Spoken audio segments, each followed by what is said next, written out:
Welcome to Coach Taylor's Honors Geometry class notes. Today we're going to go with Unit 1.3 notes, and we're going to be talking about our Euclidean geometry terms and the terms that we're going to be using throughout the rest of the school year.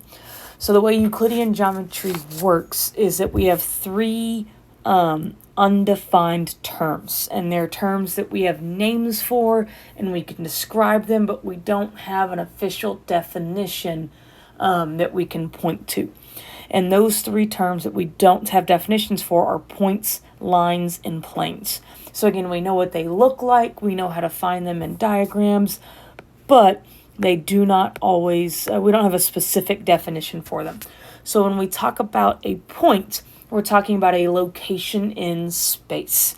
It has no size, it has no shape, it's just a spot that we can see and that we know. And we always use a capital letter to name a point. For example, if we're looking at this example to the left here, we call it A, or we can write out point A. And so that's how we differentiate a point versus other things. Now, a line is made up of infinitely many points. The key part is that any 2 points form a line. A line has no thickness and it has no width. It's just a infinitely many points. And so what we do is we name a line by either a 2 points, which if we're looking at the example to the left, we would name this line right here line XY, and we would put a line with 2 arrows over it. We could also name it line YX. When we're dealing with lines, the order of them does not matter. The other way that we can name them is if our line is given a lowercase letter or a script, we can name it by line N. And so those are the two different ways that we can name a line. Another thing to know about lines is this idea of collinear points.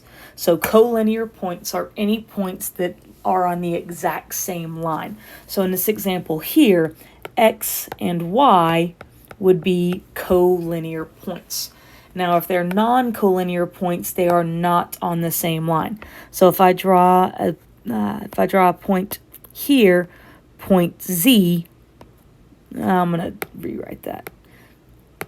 Draw point Z, then Z, X, and Y would be non-collinear because Z is not on line N. And again, for it to be collinear, we must have at least 3 points. And we'll introduce this more later. So the next thing that we have, this one we do have a definition for, is a ray. A ray is part of a line that extends infinitely in one direction. We name a ray by its endpoint. So we look at where the line starts, where the dot is, and we have to put the endpoint first. It cannot be reversed, and then we need any other point on the line. And again, we're going to draw a line above AB, but this one's going to look like an A. And again, the A has to go first because that's the way we draw the ray, with the endpoint and then the rest of it. So again, the way that we name it matters. The last term that we're going to talk about today is a plane. A plane is a flat surface made up of points. So it's an infinite number of points and it's a flat surface. Think about it as a floor that goes on forever in any direction and has all of these different points on it. So the way that we talk about planes is we talk about planes having 3 non-collinear points. And again, non-collinear means they are not on the same line. A plane extends infinitely in all directions, and we have a couple of different ways that we name planes. So we can name a plane by any 3 non-collinear points. So we're going to use our symbol of a plane, which is a parallelogram, and we can name it KJL.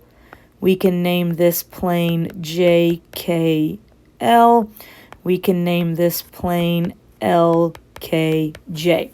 The numbers are, we can name it by any 3 non-collinear points. The other way that we can name it is we can name it with the word plane and a script, uppercase script letter. And in this case, this P is the name of the plane.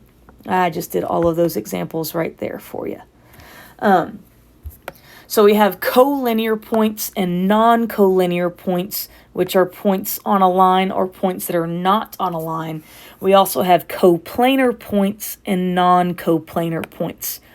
So let's say I have a point over here, point F, that is not on this plane. That will help me with the example. So our coplanar points would be K, J, and L because all three exist on that same plane. Whereas no non-coplanar points, we need at least 4 of them, and it would be K, J, L, and F. Because F is not on that plane, that's what makes those points non-coplanar.